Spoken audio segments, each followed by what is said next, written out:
अथ श्री विष्णु शतनाम स्तोत्रम्। नारद उवाच। ॐ वासुदेवं हृषीकेशं वामनं जलसायिनं जनार्दनं हरिं कृष्णं श्रीवक्षं गरुडध्वजं वाराहं पुण्डरीकाक्षं नृसिंहं नरकान्तकम् अव्यक्तं शाश्वतं विष्णुम् अनन्तम् अजमव्ययम् नारायणं गदाध्यक्षं गोविन्दं कीर्तिभाजनं गोवर्धनोद्धरं देवं भूधरं भुवनेश्वरं वेत्तारं यज्ञपुरुषं यज्ञेशं यज्ञवाहकं चक्रपाणिं गदापाणिं शङ्खपाणिं नरोत्तमं वैकुण्ठं दुष्टदमनं भूगर्भं पीतवाससं त्रिविक्रमं त्रिकालज्ञं त्रिमूर्तिनन्दिकेश्वरं रामं रामं हयग्रीवं भीमं रौद्रं भवोद्भवं श्रीपतिं श्रीधरं श्रीशं मङ्गलं मङ्गलायुधं दामोदरं दमोपेतं केशवं केशिसूदनं वरेण्यं वरदं विष्णुं आनन्दं वासुदेवजं हिरण्यरेतसं दीप्तं पुराणं पुरुषोत्तमं सकलं निष्कलं शुद्धं निर्गुणं गुणशाश्वतं हिरण्यतनुसङ्काशं सूर्यायुतसमप्रभं मेघश्यामं चतुर्बाहुं कुशलं कमलेक्षणं ज्योतिरूपमरूपं च स्वरूपं रूपसंस्थितं सर्वज्ञं सर्वरूपस्थं सर्वेशं सर्वतोमुखं ज्ञानं कूटस्थमचलं ज्ञानदं परमं प्रभुं योगीशं योगनिष्णातं योगिनं योगरूपिणं ईश्वरं सर्वभूतानां वन्दे भूतमयं प्रभुम् इति नाम शतं दिव्यं वैष्णवं खलु पापहं व्यासेन कथितं पूर्वं सर्वपापप्रणाशनं यः पठेत् प्रातरुत्थाय स भवेद्वैष्णवो नरः सर्वपापविशुद्धात्मा विष्णुसायुज्यमाप्नुयात् चान्द्रायणसहस्राणि कन्यादानशतानि च गवां लक्षसहस्राणि मुक्तिभागी भवेन्नरः अश्वमेधायुतं पुण्यं फलं प्राप्नोति मानवः। श्रीवासुदेवार्पणमस्तु। वासुदेवं हृषीकेशं वामनं जलसायिनं जनार्दनं हरिं कृष्णं श्रीवक्षं गरुडध्वजं वाराहं पुण्डरीकाक्षं नृसिंहं नरकान्तकम् अव्यक्तं शाश्वतं विष्णुम् अनन्तम् अजमव्ययं नारायणं गदाध्यक्षं गोविन्दं कीर्तिभाजनं गोवर्धनोद्धरं देवं भूधरं भुवनेश्वरं वेत्तारं यज्ञपुरुषं यज्ञेशं यज्ञवाहकं चक्रपाणिं गदापाणिं शङ्खपाणिं नरोत्तमं वैकुण्ठं दुष्टदमनं भूगर्भं पीतवाससं त्रिविक्रमं त्रिकालज्ञं त्रिमूर्तिनन्दिकेश्वरं रामं रामं हयग्रीवं भीमं रौद्रं भवोद्भवं श्रीपतिं श्रीधरं श्रीशं मङ्गलं मङ्गलायुधं दामोदरं दमोपेतं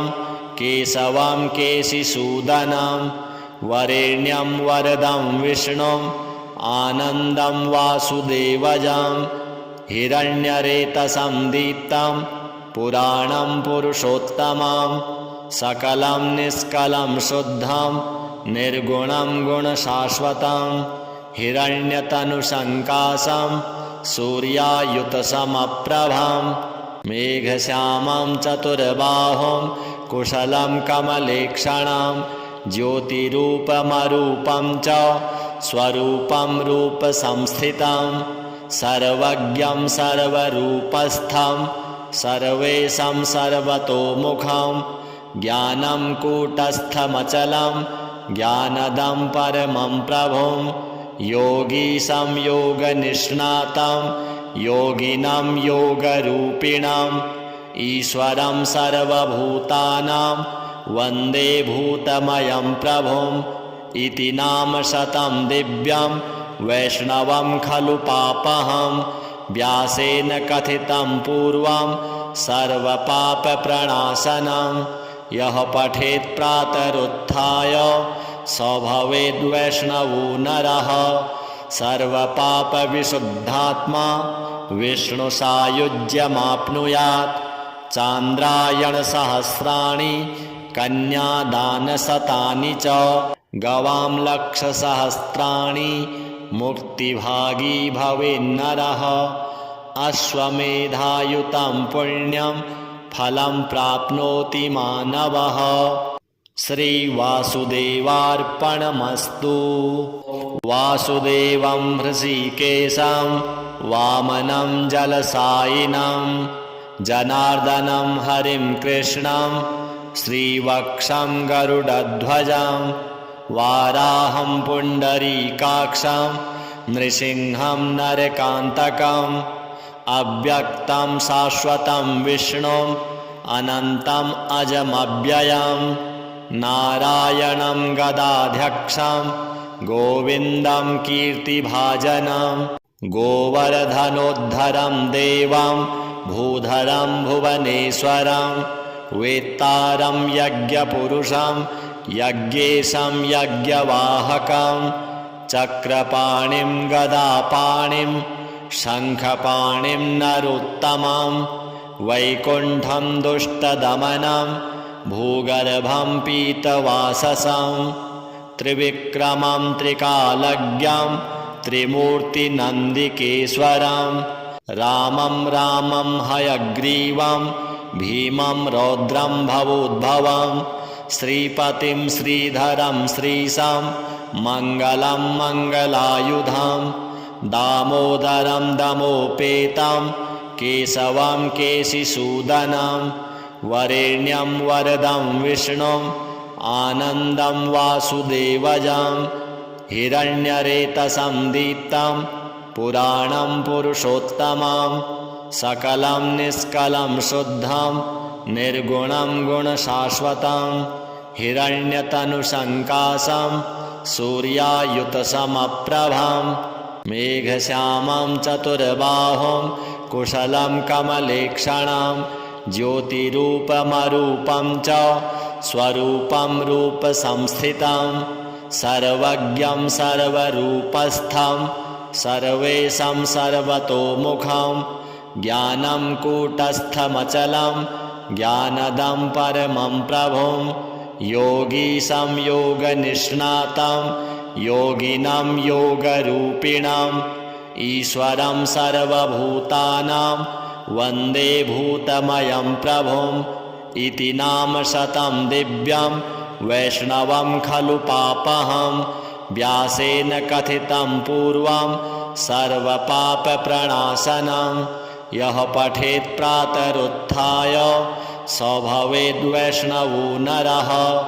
सर्वपापविशुद्धात्मा विष्णुसायुज्यमाप्नुयात् चान्द्रायणसहस्राणि कन्यादानशतानि च गवां लक्षसहस्राणि मुक्तिभागी भवेन्नरः अश्वमेधायुतं पुण्यं फलं प्राप्नोति मानवः। श्रीवासुदेवार्पणमस्तु। वासुदेवं हृषीकेशं वामनं जलसायिनं जनार्दनं हरिं कृष्णं श्रीवक्षं गरुडध्वजं वाराहं पुण्डरीकाक्षं नृसिंहं नरकान्तकम् अव्यक्तं शाश्वतं विष्णुम् अनन्तम् अजमव्ययम् नारायणं गदाध्यक्षं गोविन्दं कीर्तिभाजनं गोवर्धनोद्धरं देवं भूधरं भुवनेश्वरं वेत्तारं यज्ञपुरुषं यज्ञेशं यज्ञवाहकं चक्रपाणिं गदापाणिं शङ्खपाणिं नरोत्तमं वैकुण्ठं दुष्टदमनं भूगर्भं पीतवाससं त्रिविक्रमं त्रिकालज्ञं त्रिमूर्तिनन्दिकेश्वरं रामं रामं हयग्रीवं भीमं रौद्रं भवोद्भवं श्रीपतिं श्रीधरं श्रीशं मङ्गलं मङ्गलायुधं दामोदरं दमोपेतं केशवं केशिसूदनं वरेण्यं वरदं विष्णुम् आनन्दं वासुदेवजं हिरण्यरेतसं दीप्तं पुराणं पुरुषोत्तमं सकलं निष्कलं शुद्धं निर्गुणं गुणशाश्वतं हिरण्यतनुसङ्काशं सूर्यायुतसमप्रभं मेघश्यामं चतुर्बाहुं कुशलं कमलेक्षणं ज्योतिरूपमरूपं च स्वरूपं रूपसंस्थितं सर्वज्ञं सर्वरूपस्थं सर्वेशं सर्वतोमुखं ज्ञानं कूटस्थमचलं ज्ञानदं परमं प्रभुं योगीशं योगनिष्णातं योगिनं योगरूपिणं ईश्वरं सर्वभूतानां वन्दे भूतमयं प्रभुम् इति नाम शतं दिव्यं वैष्णवं खलु पापहं व्यासेन कथितं पूर्वं सर्वपापप्रणाशनं यः पठेत् प्रातरुत्थाय स भवेद्वैष्णवो नरः सर्वपापविशुद्धात्मा विष्णुसायुज्यमाप्नुयात् चान्द्रायणसहस्राणि कन्यादानशतानि च गवां लक्षसहस्राणि मुक्तिभागी भवेन्नरः अश्वमेधायुतं पुण्यं फलं प्राप्नोति मानवः श्रीवासुदेवार्पणमस्तु। वासुदेवं हृषीकेशं वामनं जलसायिनं जनार्दनं हरिं कृष्णं श्रीवक्षं गरुडध्वजं वाराहं पुण्डरीकाक्षं नृसिंहं नरकान्तकम् अव्यक्तं शाश्वतं विष्णुम् अनन्तम् अजमव्ययं नारायणं गदाध्यक्षं गोविन्दं कीर्तिभाजनं गोवर्धनोद्धरं देवं भूधरं भुवनेश्वरं वेत्तारं यज्ञपुरुषं यज्ञेशं यज्ञवाहकं चक्रपाणिं गदापाणिं शङ्खपाणिं नरोत्तमं वैकुण्ठं दुष्टदमनं भूगर्भं पीतवाससं त्रिविक्रमं त्रिकालज्ञं त्रिमूर्तिनन्दिकेश्वरं रामं रामं हयग्रीवं भीमं रौद्रं भवोद्भवं श्रीपतिं श्रीधरं श्रीशं मङ्गलं मङ्गलायुधं दामोदरं दमोपेतं केशवं केशिसूदनं वरेण्यं वरदं विष्णुम् आनन्दं वासुदेवजं हिरण्यरेतसं दीप्तं पुराणं पुरुषोत्तमं सकलं निष्कलं शुद्धं निर्गुणं गुणशाश्वतं हिरण्यतनुसङ्काशं सूर्यायुतसमप्रभं मेघश्यामं चतुर्बाहुं कुशलं कमलेक्षणं ज्योतिरूपमरूपं च स्वरूपं रूपसंस्थितं सर्वज्ञं सर्वरूपस्थं सर्वेशं सर्वतोमुखं ज्ञानं कूटस्थमचलं ज्ञानदं परमं प्रभुं योगीशं योगनिष्णातं योगिनं योगरूपिणम् ईश्वरं सर्वभूतानां वन्दे भूतमयं प्रभुम् इति नाम शतं दिव्यं वैष्णवं खलु पापहं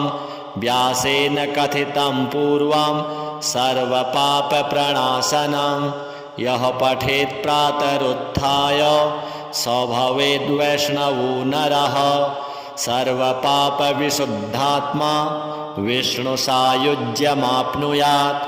चान्द्रायणसहस्राणि कन्यादानशतानि च गवां लक्षसहस्राणि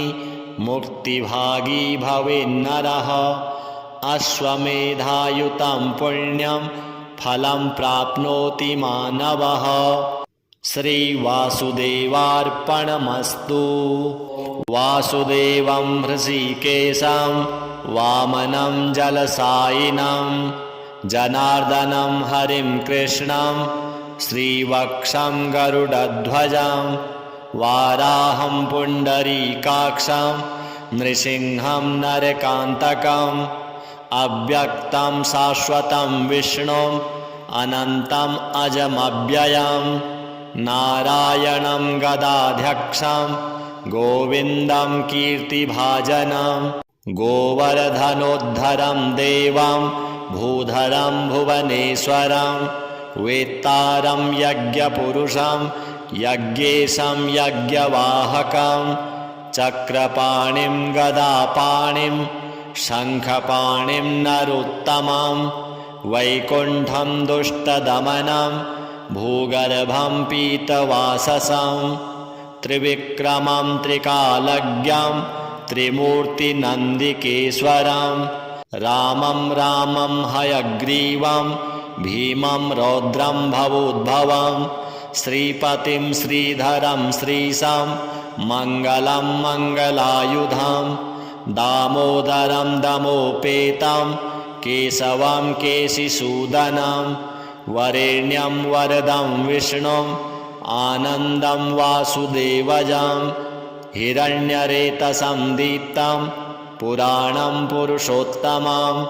सकलं निष्कलं शुद्धं निर्गुणं गुणशाश्वतं हिरण्यतनुसङ्काशं सूर्यायुतसमप्रभं मेघश्यामं चतुर्बाहुं कुशलं कमलेक्षणं ज्योतिरूपमरूपं च स्वरूपं रूपसंस्थितं सर्वज्ञं सर्वरूपस्थं सर्वेशं सर्वतोमुखं ज्ञानं कूटस्थमचलं ज्ञानदं परमं प्रभुं योगीशं योगनिष्णातं योगिनं योगरूपिणम् ईश्वरं सर्वभूतानां वन्दे भूतमयं प्रभुम् इति नाम शतं दिव्यं वैष्णवं खलु पापहं व्यासेन कथितं पूर्वं सर्वपापप्रणाशनं यः पठेत् प्रातरुत्थाय स भवेद्वैष्णवो नरः सर्वपापविशुद्धात्मा विष्णुसायुज्यमाप्नुयात् चान्द्रायणसहस्राणि कन्यादानशतानि च गवां लक्षसहस्राणि मुक्तिभागी भवेन्नरः अश्वमेधायुतं पुण्यं फलं प्राप्नोति मानवः। श्रीवासुदेवार्पणमस्तु। वासुदेवं हृषीकेशं वामनं जलसायिनं जनार्दनं हरिं कृष्णं श्रीवक्षं गरुडध्वजं वाराहं पुण्डरीकाक्षं नृसिंहं नरकान्तकम्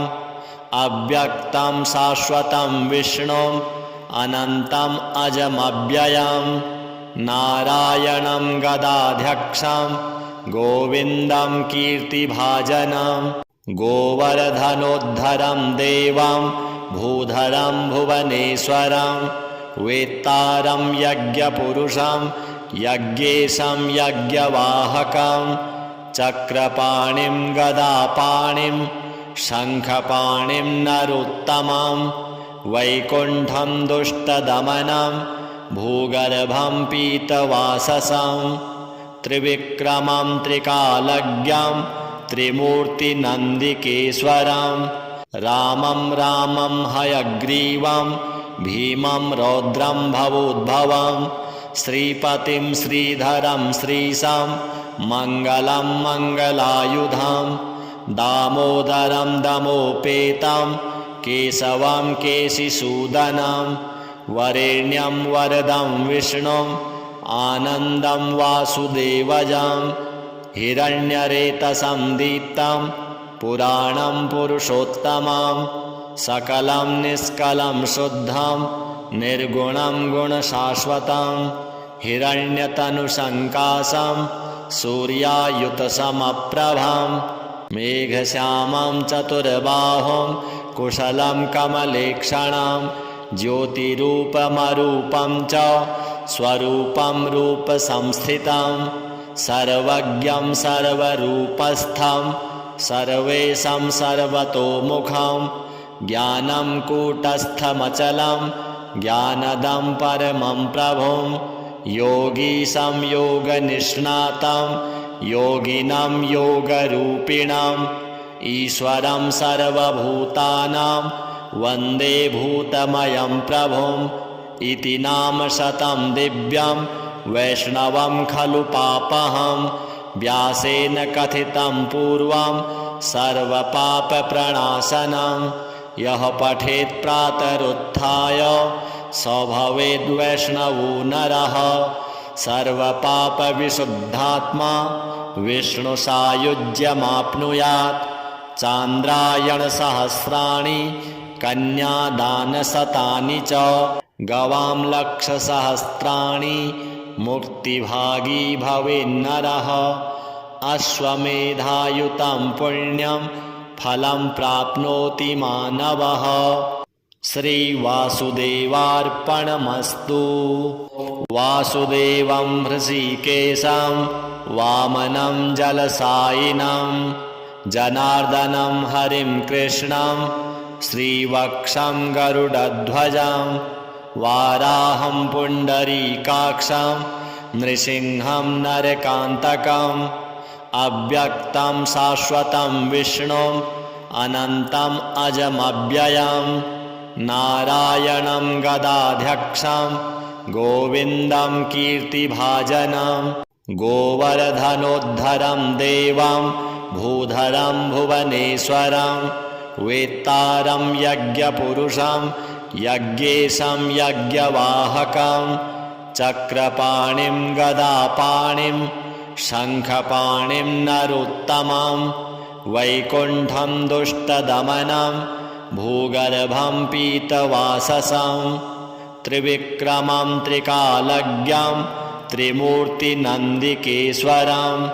रामं रामं हयग्रीवं भीमं रौद्रं भवोद्भवं श्रीपतिं श्रीधरं श्रीशं मङ्गलं मङ्गलायुधं दामोदरं दमोपेतं केशवं केशिसूदनं वरेण्यं वरदं विष्णुं आनन्दं वासुदेवजं हिरण्यरेतसं दीप्तं पुराणं पुरुषोत्तमं सकलं निष्कलं शुद्धं निर्गुणं गुणशाश्वतं हिरण्यतनुसङ्काशं सूर्यायुतसमप्रभं मेघश्यामं चतुर्बाहुं कुशलं कमलेक्षणं ज्योतिरूपमरूपं च स्वरूपं रूपसंस्थितं सर्वज्ञं सर्वरूपस्थं सर्वेशं सर्वतोमुखं ज्ञानं कूटस्थमचलं ज्ञानदं परमं प्रभुं योगीशं योगनिष्णातं योगिनं योगरूपिणम् ईश्वरं सर्वभूतानां वन्दे भूतमयं प्रभुम् इति नाम शतं दिव्यं वैष्णवं खलु पापहं व्यासेन कथितं पूर्वं सर्वपापप्रणाशनं यः पठेत् प्रातरुत्थाय स भवेद्वैष्णवो नरः। सर्वपापविशुद्धात्मा विष्णुसायुज्यमाप्नुयात्। चान्द्रायणसहस्राणि कन्यादानशतानि च गवां लक्षसहस्राणि मुक्तिभागी भवेन्नरः। अश्वमेधायुतं पुण्यं फलं प्राप्नोति मानवः। श्रीवासुदेवार्पणमस्तु। वासुदेवं हृषीकेशं वामनं जलसायिनं जनार्दनं हरिं कृष्णं श्रीवक्षं गरुडध्वजं वाराहं पुण्डरीकाक्षं नृसिंहं नरकान्तकम् अव्यक्तं शाश्वतं विष्णुम् अनन्तम् अजमव्ययं नारायणं गदाध्यक्षं गोविन्दं कीर्तिभाजनं गोवर्धनोद्धरं देवं भूधरं भुवनेश्वरं वेत्तारं यज्ञपुरुषं यज्ञेशं यज्ञवाहकं चक्रपाणिं गदापाणिं शङ्खपाणिं नरोत्तमं वैकुण्ठं दुष्टदमनं भूगर्भं पीतवाससं त्रिविक्रमं त्रिकालज्ञं त्रिमूर्तिनन्दिकेश्वरं रामं रामं हयग्रीवं भीमं रौद्रं भवोद्भवं श्रीपतिं श्रीधरं श्रीशं मङ्गलं मङ्गलायुधं दामोदरं दमोपेतं केशवं केशिसूदनं वरेण्यं वरदं विष्णुम् आनन्दं वासुदेवजं हिरण्यरेतसं दीप्तं पुराणं पुरुषोत्तमं सकलं निष्कलं शुद्धं निर्गुणं गुणशाश्वतं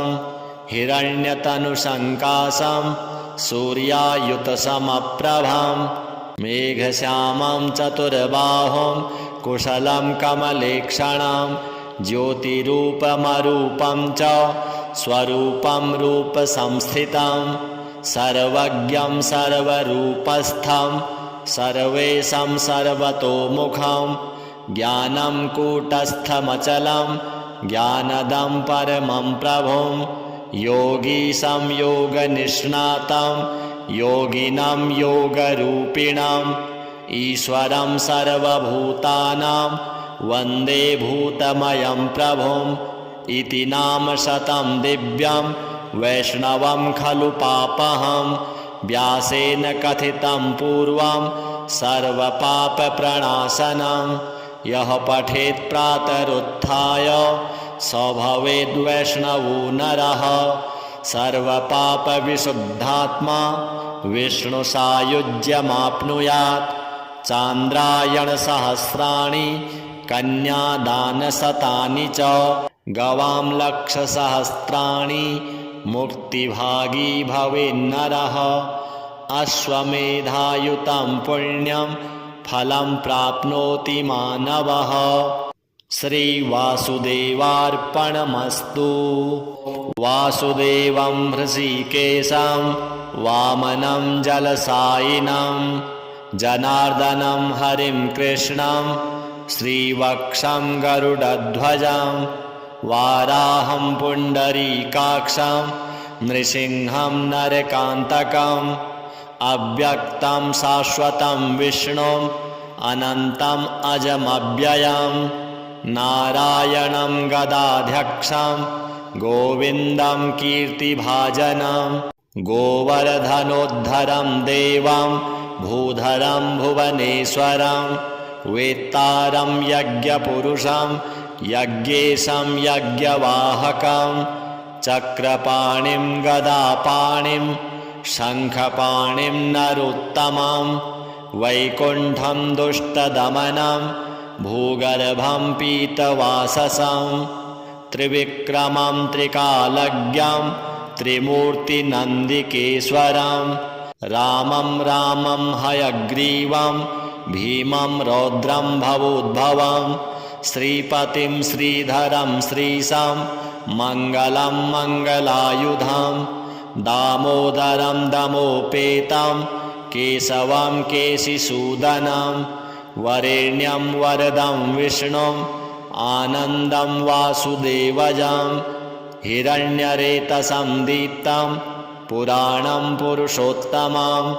सकलं निष्कलं शुद्धं निर्गुणं गुणशाश्वतं हिरण्यतनुसङ्काशं सूर्यायुतसमप्रभं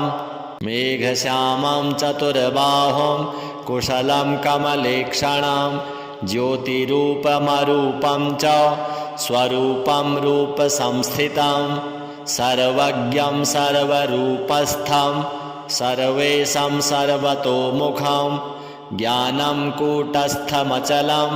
ज्ञानदं परमं प्रभुं योगीशं योगनिष्णातं योगिनं योगरूपिणम् ईश्वरं सर्वभूतानां वन्दे भूतमयं प्रभुम् इति नाम शतं दिव्यं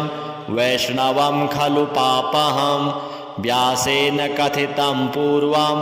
सर्वपापप्रणाशनं यः पठेत् प्रातरुत्थाय स भवेद्वैष्णवो नरः सर्वपापविशुद्धात्मा विष्णुसायुज्यमाप्नुयात् चान्द्रायणसहस्राणि कन्यादानशतानि च गवां लक्षसहस्राणि मुक्तिभागी भवेन्नरः अश्वमेधायुतं पुण्यं फलं प्राप्नोति मानवः। श्रीवासुदेवार्पणमस्तु। वासुदेवं हृषीकेशं वामनं जलसायिनं जनार्दनं हरिं कृष्णं श्रीवक्षं गरुडध्वजं वाराहं पुण्डरीकाक्षं नृसिंहं नरकान्तकम् अव्यक्तं शाश्वतं विष्णुं